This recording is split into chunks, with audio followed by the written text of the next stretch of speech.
exploration at the frontier of human intellect and machine mastery. Jordan Peterson issues a stark warning on the looming perils of artificial intelligence. Brace yourselves as he unravels the dystopian dance between human consciousness and technological dominance, revealing a future where our very essence collides with the creations of silicon sentience. Peterson's urgent call to navigate the uncharted waters of AI unfolds in a dramatic narrative, a cautionary tale echoing through the digital corridors, urging us to confront the profound questions that await at the crossroads of humanity and the algorithmic unknown. So this AI system, it's a general language processing model, was released about a week and a half ago, and I went and interacted with it. It's an AI system, artificial intelligence system. It basically is trained on, well, a massive corpus of spoken or of text. The autonomous cars that are being developed, people still think about those as cars, but that isn't what they are. They're autonomous self-learning robots. And the fact that they happen to take the form of cars at the moment is almost irrelevant. They're no more cars than cars were horseless buggies, right? They're a whole new thing. And what's really interesting about robots like that is that they're all identical, right? More or less. But you can certainly see how that's going to get out of hand in a staggering way, like it has in China on the digital currency front. Because once every single bloody thing that you buy can be tracked, let's say by a government agency, then a tremendous amount of your identity has now become public property. But the new AI systems will be able to extract out patterns from the world itself, from images and so forth, and then be able to test their linguistic constructions against the world, and so they'll practice just like scientists. And the most advanced models are going to use text and image and action as well, because they'll be able to model human action. The breakneck speed of AI development emerges as a source of disquiet, prompting contemplation on its implications. And what that means is that when one learns something, every one of them learns it at the same time. And so even if they're not very bright, if there's 10 million of them or 100 million of them, and they're all learning one thing a day, that's 100 million new things a day that every one of them is learning. And so they're mapping the road and they're learning how to operate in a natural environment, which is a really big deal. It's a really, really big deal. They're learning to map the perception of the world onto action, which is really the definition, a good definition in some sense of intelligence.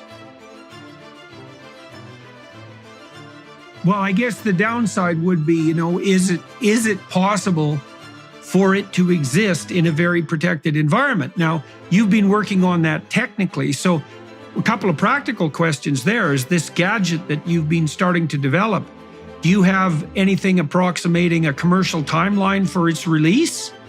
Peterson paints a chilling picture where even our identity becomes vulnerable, exposed to the whims of rapidly advancing AI. We don't even know if we need to be worried about Facebook, because God only knows if it'll even exist in 5 years. It could even be the same with Google. So, we're worried about machines that are changing so fast that we can't figure out what exactly we should be worried about. Because, who was thinking about YouTube 5 years ago? No one. It's like cute cat videos. Who cares about YouTube? But it turns out that YouTube is an unbelievably powerful social force because it makes the spoken word as universally transmissible and as permanent as the written word, right? So it's a Gutenberg revolution. And it might even be more profound than Gutenberg revolution because it's possible that people can listen better than they can read. And they can listen when they're doing other things, which is what happens in the podcast world. And lots of my students now listen to podcasts instead of listening to music, or they listen to podcasts instead of reading. They speed them up. These are massive, massive technological changes, and they're all happening in parallel. We have no idea what the consequences of that are going to be. Delving into the depths of AI's evolution, Peterson elucidates the genuinely unsettling facets that lie ahead. AI systems will be able to calibrate their linguistic knowledge against knowledge of images in the world soon, And that's basically what scientists do, right? Because scientists will take a verbal hypothesis and then test it against the actual world. And if the hypothesis and the world fit, then you think, well, that's scientifically verified. And Keller thinks that AI systems will be able to do that pretty soon. And pretty soon means as soon as someone builds one that can do it, because the tech is already in place. And so I have no idea what that's going to mean, and it could easily lead us astray. So here's something that's going to happen in the next year. So imagine now you're a lonesome guy, and you can get a digital friend, woman, and she can talk to you like ChatGPT talks to you, and listen like ChatGPT listens to you, which is maybe, if you're really lonesome and alienated, more than anyone has ever listened to you in your life.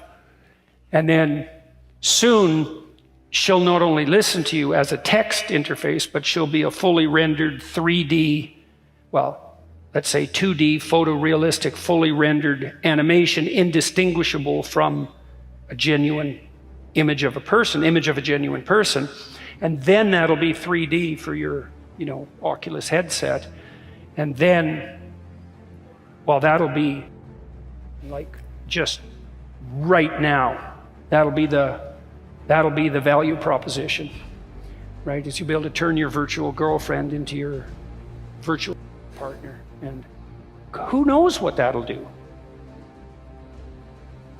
I've been thinking about doing that on something approximating the IQ testing front, because people keep gerrymandering the measurement of general cognitive ability. But I could imagine putting together a sophisticated blockchain corpus of, let's say, general knowledge questions, and ChatGPT can generate those like mad, by the way. So you can imagine a data bank of 150,000 general knowledge questions that was blockchain, so nobody can muck about with the answers, from which you could derive random samples of general ability tests that would be, well, they'd be 100% robust, reliable, and valid, and nobody could gerrymander them. Just the way Bitcoin stops fiat currency producers from inflating the currency, the same thing could happen on the knowledge front. So I guess that's the sort of thing that you're referring to. Anxiety mounts as the pace of machine transformation accelerates, leaving us struggling to discern the precise nature of our worries. Well, we'll see. I mean, Elon Musk, one of the things he's working on, he thinks that the world will be controlled by whoever produces the most functional AI system the fastest, because there'll be a first mover advantage. And one of the things Musk has been working on for a long time are distributed AI systems, so that you'll have your own artificial intelligence to protect you against, well, let's say against Google's artificial intelligence, for starters. Uncertainty looms large on the horizon, driven by the relentless and unpredictable changes in AI technology. A self-help book is like that in a primitive way. And I mean, yes, because it's essentially a spiritual guide, in that if you equate the movement of the spirit with forward movement through the world, like faith-based forward movement through the world. And so this would be the next iteration of that, in some sense. I mean, that's what we've been experimenting with, this system that I mentioned that contains all the lectures that I've given and so forth. I mean, you can now ask it questions, which means it's a book, but it's a book personalized to your query. Peterson forewarns of a future where AI systems seamlessly integrate linguistic and visual knowledge, blurring once distinct boundaries. But there are things, and everyone in the audience should know this, there are things coming down the pipeline on the artificial intelligence front that are just going to make your hair stand on end within the next year, because there is so much transformation going on in that domain. And that's been the case particularly for the last 6 months, that it's almost unimaginable. You're going to see things you just can't possibly. How many of you clap? How many of you know what ChatGPT is? Okay. So not very many. So I'll tell you what ChatGPT is, just so you know, because you need to know this. And I don't know what sort of technological revolution this is. Gutenberg press level? It's something like that. This is a big deal. So it's derived its models of the world from the analysis of human speech, essentially. It isn't using real-world data yet, but that will be happening certainly within the next year. The potential for AI to mislead becomes a disconcerting reality, posing intricate challenges to navigate in the evolving landscape. Robots have been tricky, but I can't imagine that's more than 10 years away. And that's just one thing that's going to happen, maybe not even the most surreal thing. Pretty soon we'll be contending with the fact that someone will be able to generate a photorealistic version of Donald Trump and have him say something absolutely reprehensible and spread it everywhere just before election night. And there'll be a real confusion about whether he said it or didn't. So what do we do when our representations of reality can be falsified? Now, I was talking to my son about that today, and he thinks we'll get into an arms race right away because there'll be technologies that can detect whether video is artificial. But then, there'll be a race because other technologies will learn how to fool that technology. And, maybe we'll be able to stay on the edge where we can still detect what's real and what isn't. But I don't think we're doing a very good job of that right now on social media, because social media, it's kind of like the world, except it's way more demented. And the problem with that is that it makes the whole world look demented.